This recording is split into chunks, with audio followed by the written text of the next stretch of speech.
Welcome to the bookshop, and this is Sandy's version of the Queen's speech. Sandy, Scotland's most tattooed man, is going to give us all the benefit of his wisdom. Oh, yes. Well, thank you, Sean, and hello, everybody, from the bookshop in Wigton, on a wild, wet and windy day in the hills and wilds of Galloway. But where else would you rather be? So, strange year, folks, yes? We've all suffered a wee bit, all been constricted, restricted, all except, of course, Mr. Cummings, who never monitored his comings and goings, felt free to insult the whole nation. Next Monday is the solstice day, the shortest day of the winter, shortest day of the year. After that, the light increases, minimally, only a moment or two a day.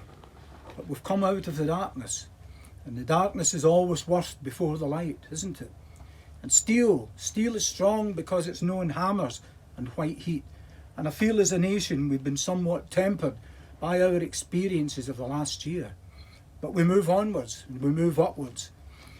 As I say, the solstice next Monday, thought I would read you a wee poem that I wrote a few years ago, trying to get the idea, the atmosphere, the feel of what it must have felt like for our ancestors, because it would have been a momentous day for them after long, cold, hard winters, shortage of food and everything else. So they would have been keen to see a return of the light. So this is called Solstice. Silent we wait, tense, expectant. Night lingers in the sky, rigid with tension, with apprehension. Come solstice sun, come rise. The light it spills out o'er the hills, dawn breaks upon the plain. Winter's dark half is vanquished, its power begins to wane. Loudly exult in joyous tumult, brandish the pine resin torches.